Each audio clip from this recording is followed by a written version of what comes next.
yeebazibwe. Omwami atunyonyodde amannya ge kakati twafunye instructions nga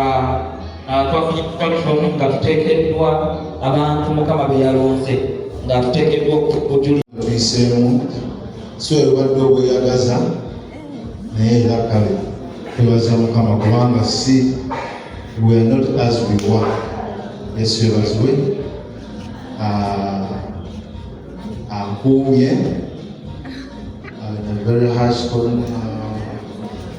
growing up. Mama afudde nga ndi myaka gyali mukaaga, so yambeera abakulidde mu situation eyo. Waliwo step mother ndoza mujulira embeera olositera nyangu, naye era twebaza Mukama kubanga atukuumye era n'ataganya mulabe kola ki kutumalawo. Nyebaza Mukama era okusoma kwensomye paka wetuuse ogwandiise amalungi agasasula sente empitirivu. Naye Mukama aba akwagala ajja teekawo kyonna kyayagala okukola ki okufuna gwe. Yesu yebazibwe. So tusoma primary mu masomero amalungi Nyamiryango, ngenze St. Mary's Kitende, ntuuka mu senior 2 nga okutuuka awo nga background y'Abakatoliki nsangawo Scripture Union.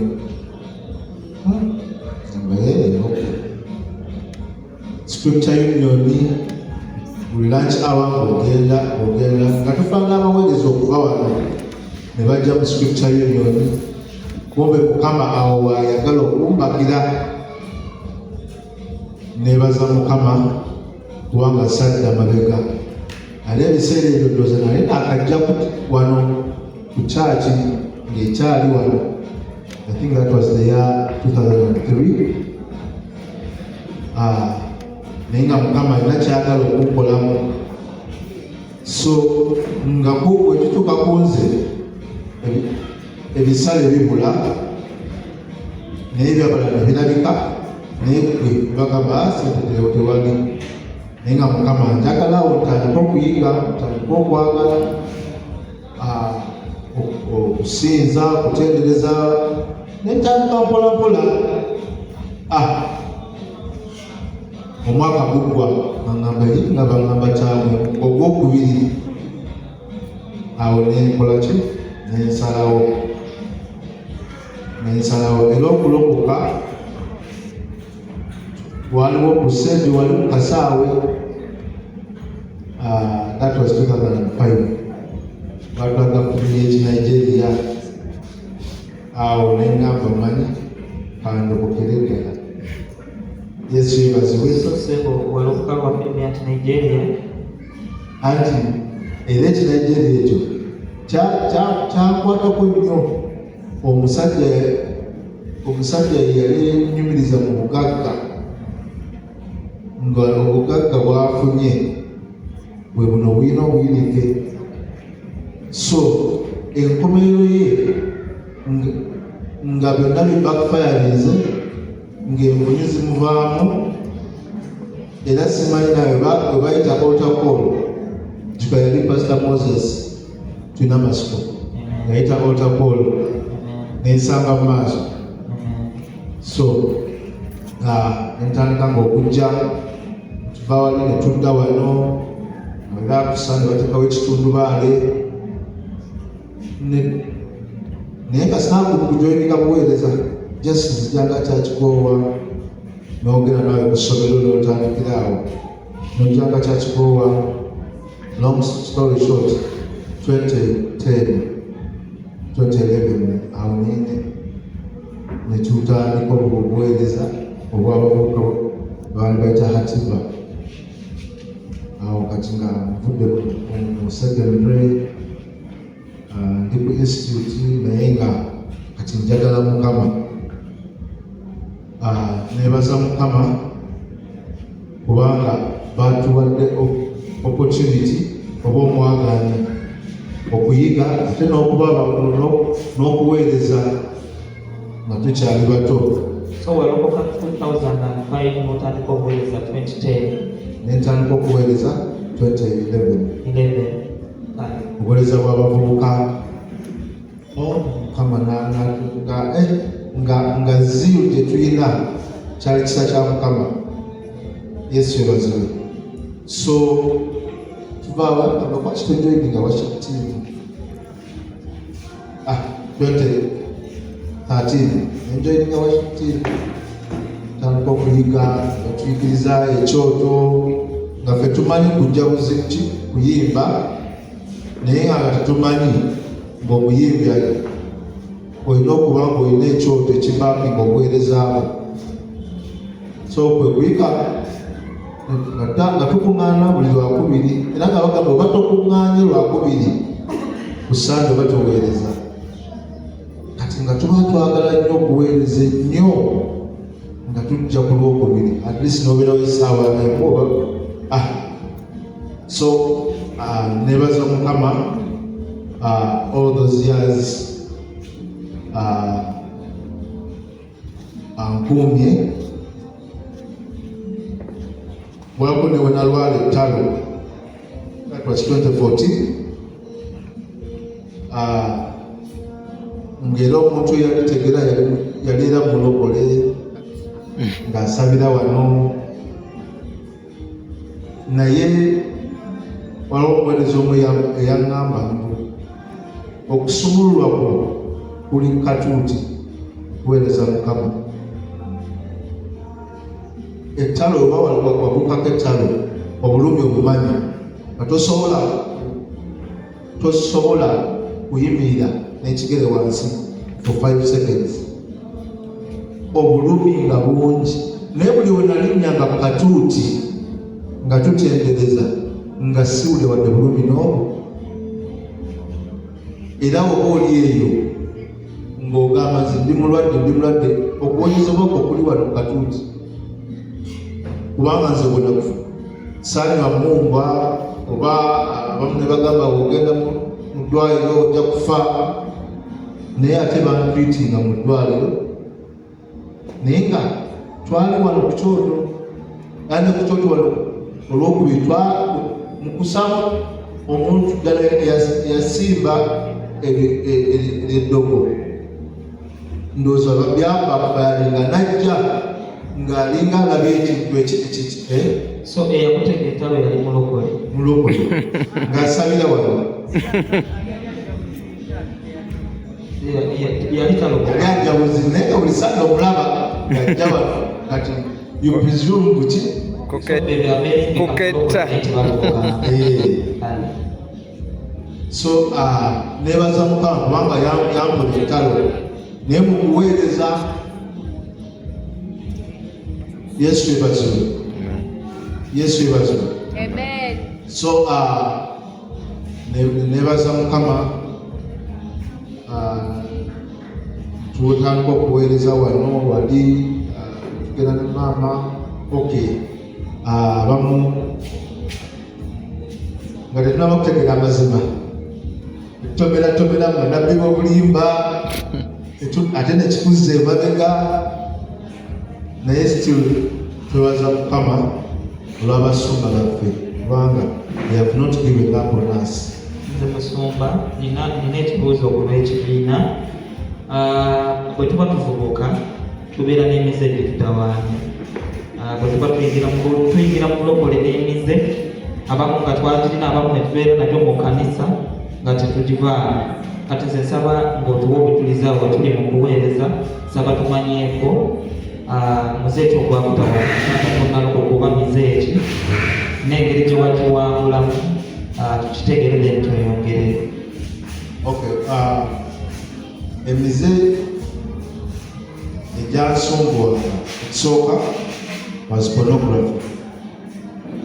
I was exposed to pornography. I think that in P7, P6. nga tuli waka sebe nga waliwo zino ziddeege nga bakulu bange bale nga tusula wamu big room nga baleeta teepu ez'obusengu ogenda okulaba buli omu ali kweyambula mpale nagamba that's the way they do nenkola ki nange bwekyantandikira twagolinze n'ekintu ekyo ebyo byonna nga tuli mu secondary nga webba n'ogenda waliwo ka internet cafe ekisuguwa si kumpi ne police nga kerajasti ng'oluusi oba ne bukuponi buno butokeni obwa internet then balinaga butokeni oba mububbira n'obuwandika wansi osobole okuba n'akadde akawamba nga kyokka kyokutute ku internet is pornography ngawo wenyini tiwekiggwera era nga wensonga akasoonda akamu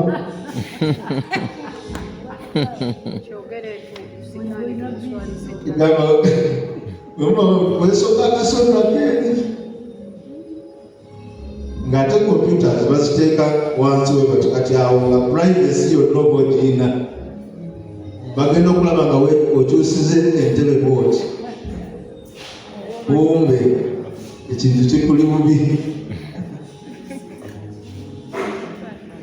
naye Mukama gradually n'atandika okola ki newonatuuka in active ministry nga nno struggling era oba oli eyo and you're still struggling Katonda asookuwonya from pornography n'obonera ddala abavubuka omusanga aliwa nga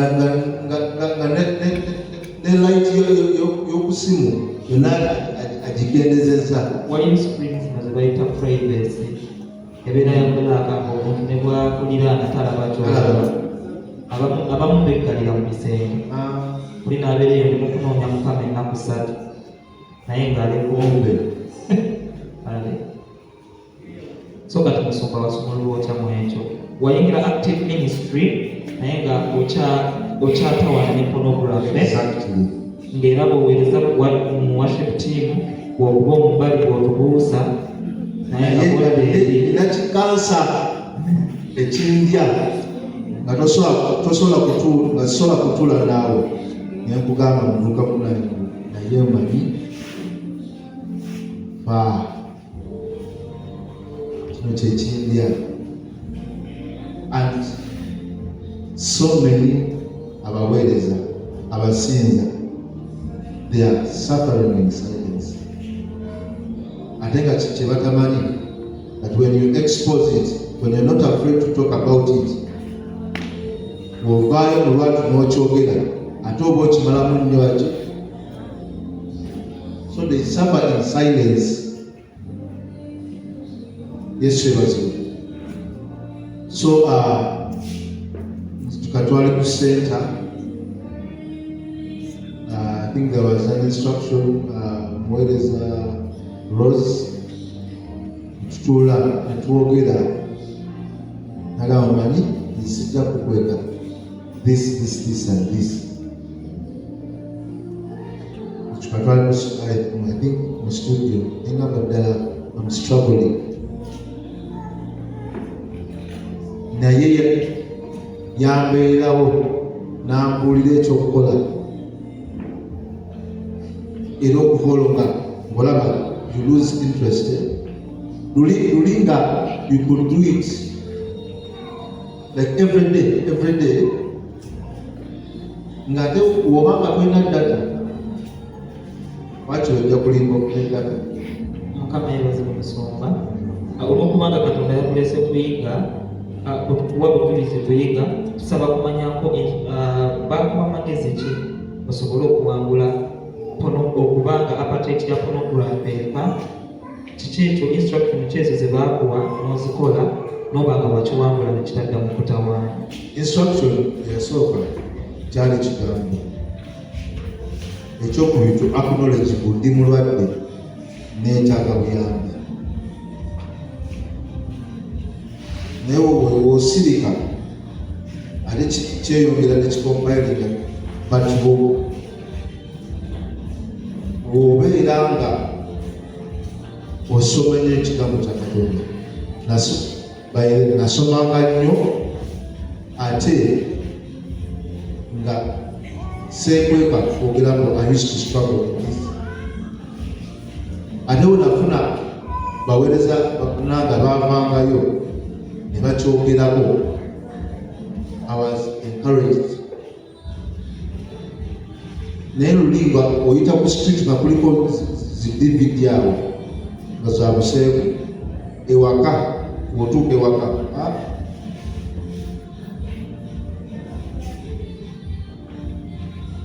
so nebaza Mukama eyamponya pornography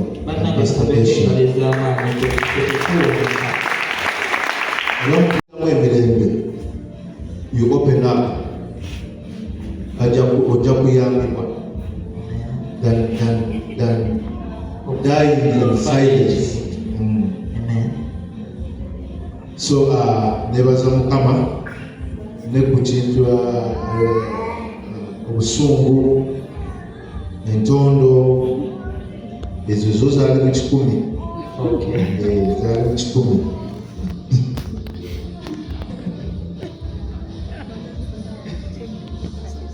Ng'oli wayogera kyesaagala oba contrary to what kyendowooza, already I distance myself from that person.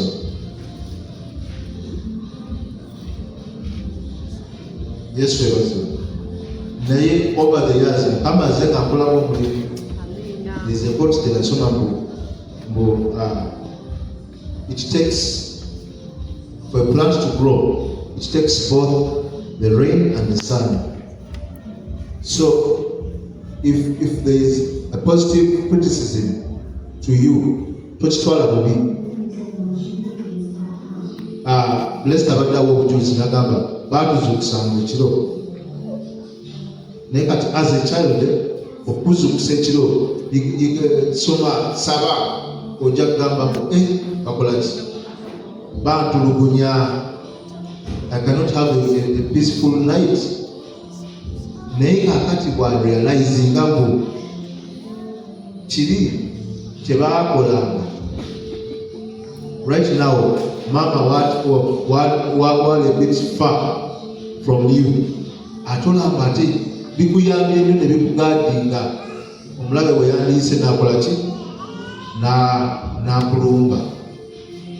So nebaza Mukama siri we nina okubeera nkyali mu lugendo naye I'm not where I used to be. N'obusungu bwe nalinanga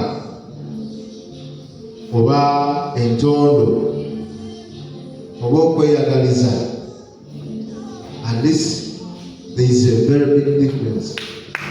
Ate nebaza Mukama, singa kwebaza our dear pastor mama baddewo webutukyusiza wekukyatukyusa. Yesu yebazibwe. Nebaza Mukama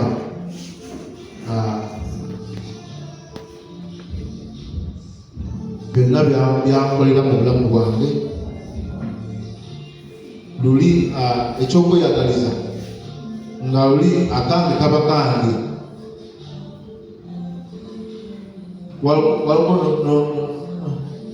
no sometime ago Sumba yagamba naye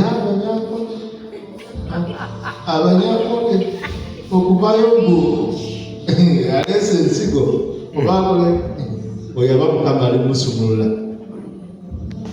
nga buli kantu kange nga n'otuulawo ng'olina emitwalo 5 nga balina kyebaso otuula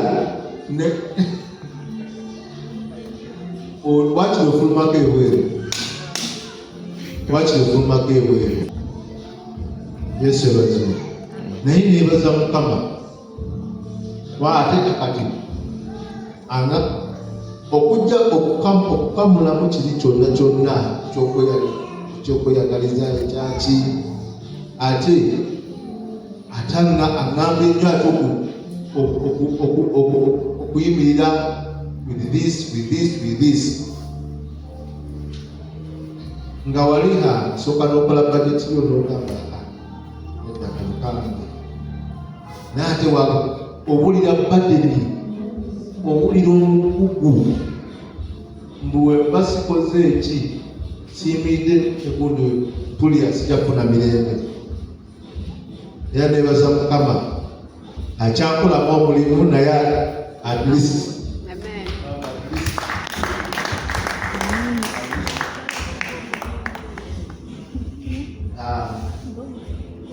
mwaka gwa 2022 sasa kutoka nebaza Mukama ampadde family ennungi, very wonderful children, mama abaana. I bless the Lord. Abaana bange bafuna etteva kubanga bali bato nga abasikula abaana we bali. Era nebaza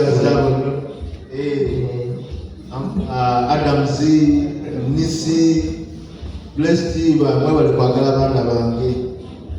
I don't take that for granted. Mukama abampeera omukisa. Mwaka gwa 2022 nebaza Mukama eyamponya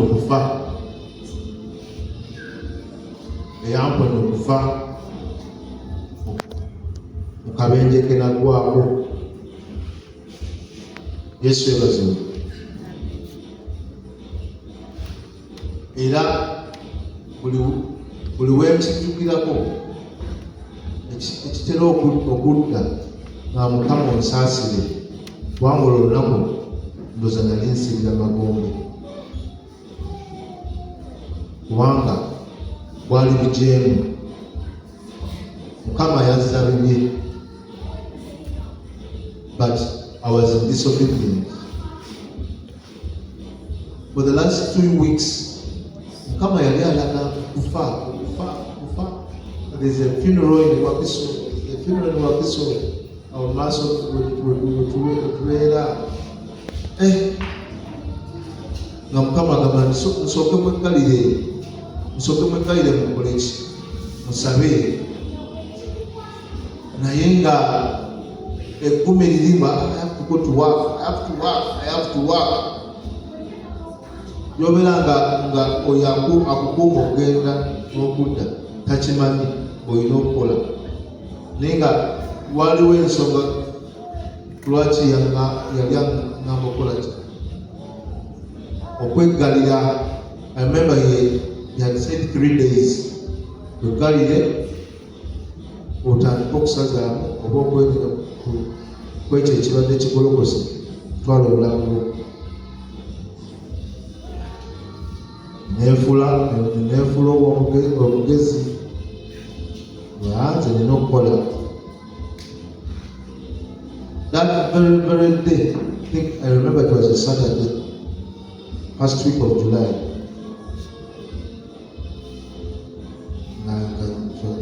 Nyambala nga ngenda ntandika olugendo ngenda mu town. My son Caleb n'annemerako n'agamba ddala olwaleero obeera wakanya lukanako ogenda, but today be with us at home. N'annemerako era okumwejjako nga ndi ku geeti, era tiyagenda nga ng'olaba ayagala nakaaba. Mugamba agenda kwanguwako. I have a meeting, nkomawo ngenda mu katale ngula ebintu ne babireeta ate natuuka ate abantu bagaita kayunga saasukkaawo owa boda bwe nali ninnye unfortunately ye yafa that very spot.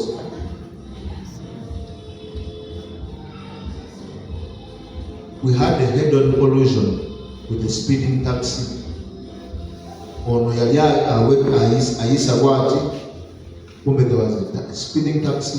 Tukona gana wetu ina netugo olingo omusaayi kuva from every corner. Nze ekigere nekimenyeka. Era ebigambo ebyanzira that moment ebyali ebigambo bya kale. Netandika okwenenya nga nkaaba. Bwali bujeemu kati nenjegalira Mukama onsaasire oba oyagala olaba ekigere kino bandekamu ekyuma okubanga mpaka I was down for 2.5 years. Nga neegomba n'okuyimira mbuukireko Mukama naye nga sisobola. Twatuuka mu casualty. Ono afa omuwulira nga mu biseera by'ebisembayo nga alaajana bajjamu omwoyo. Ono nga naye kyekimu waliwo gwe baleese nga tagenda kuwona ne bamuteeka ku fulo wansi nga weegomba n'oga Mukama kale kankubireko mu ngalo. Era njagala kwebaza mama, njagala kwebaza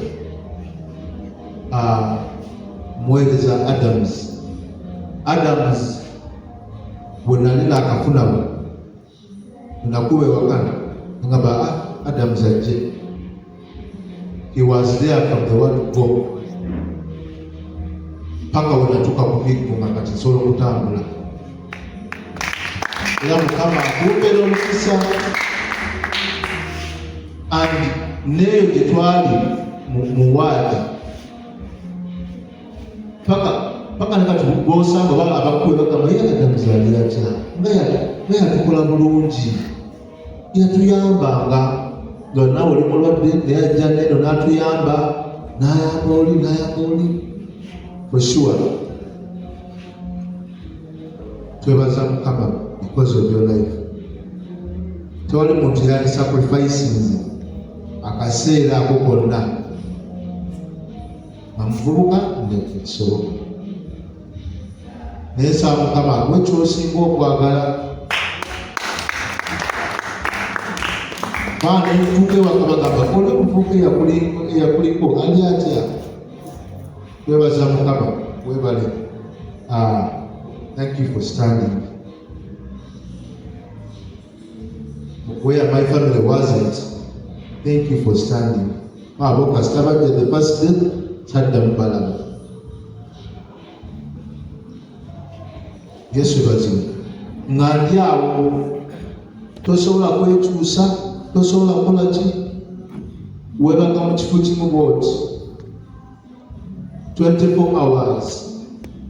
N'osanga wako gwe wasanganga etwasanganga ye bamuwanise emikono webali nga kasita agezaako okugiteeka wansi endulu z'owulira.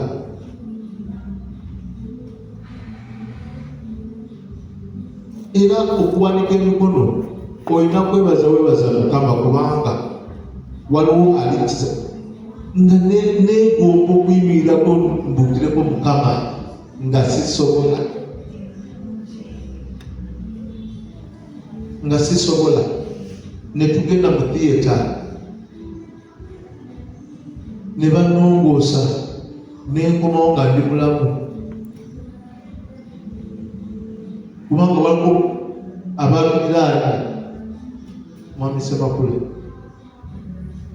ne bamulongoosa n'akomawo n'atabuka olumaliza ng'afudde nga tebamulongoosa bulungi. Naye nze Mukama mba namuwa ki? Tewali kye namuwa. Ate nze yali mu bujeemu naye n'ansaasira. Tuyige okwebaza Mukama, tuyige okwebaza Mukama. Newankubadde nga kyoyagala ku ssaawa eno tannakikuwa, naye mwebaze kubanga tolinaako bulemu. Mwebaze. Omwana eyeebaza ate kwebaza ng'omuzadde gw'osinga okwagala. Wali otuddeko awo n'okuga nsize kusaba kintu kyonna naye nzize kwebaza. Luno olugoye luva mu ppamba Katonda gwe yatonda. Waliwo awalaka kakisa n'omwebaza olw'olugoye lw'oyambadde. Nze we nali muwaadi eyo ningamba Mukama, tubadde tusaaga busaazi naye okubanga otambula bulungi kyokka kimaluga Mukama nkwebaza kubanga nze emyaka 2 n'ekitundu ate kati nga ku pulaani ya Mukama naye nakakoma okuva mu ddwaliro emyezi 2 ate n'agamba kati otudde nnyo tandika obuweereza. Yesu ebaziwe. Naye buli bwe nalinnyanga katuuti ng'omuggo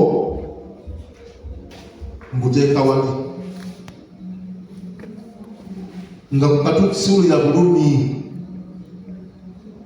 Ebiseera nga bagamba ekigere tolina kiteekako nnyo koosi nene kubanga egumba tenda bakola ki. Naye buli we nalinnyanga nga ndi kuweereza nga tuwule wadde n'obulumi n'obwo. Mukama nga kikyategeeza n'oba olina ky'oyitamu tekiyimirira mu maaso go, tekikulemesa kuweereza Mukama bw'oba nga otuuse okumuweereza. Kubanga okusumulwa kwe kujjawo katuuti. Yesu ebazibwe. Nebaza Mukama kubanga yamponyeza ddala eggumba ne liddamu ne liyunga, n'enzirayo ate ne baddamu ne bakola ki, ne basala, ne baddamu ne bajjamu ekyuma. Nebaza Mukama kubanga yamponyeza ddala. Yesu ebazibwe. Yesu ebazibwe. Katolinda kubeera nga nze ozuukuka okuweereza Mukama.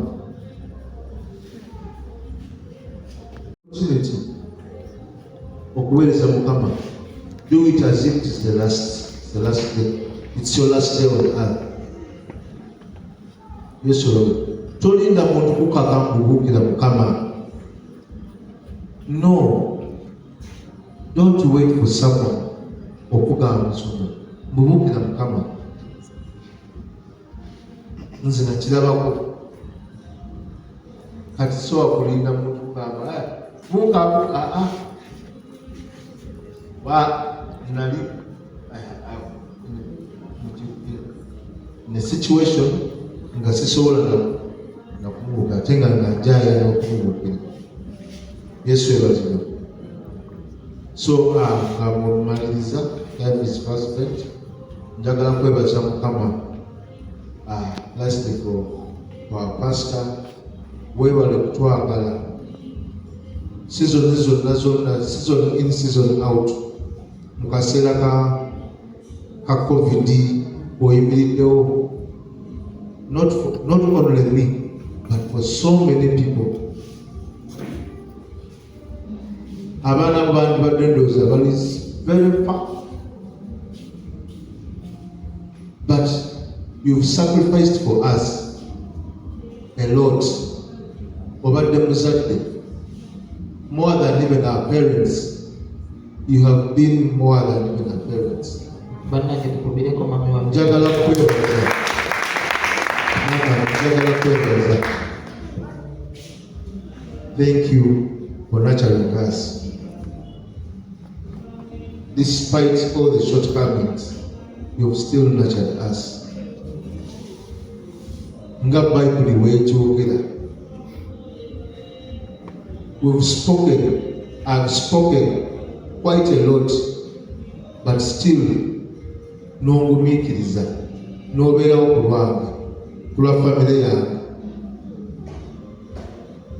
Omwoyo Mutukuvu nsaba akuwa ekyosinga okwagala. Haleluya. Ndowooza muwumpidde nebaliza Mukama. Ekitiibwa kitukuza Mukama, engalo zinyweeza Mukama, kubanga ewaawo nandibadde kati nabagamba emyaka 3 egiyise mugenzi, emyaka 3 egiyise, naye nkyatudde wano nga mbeera Mukama obujulizi. Ekitiibwa n'ettendo njigiriza Mukama. Amen.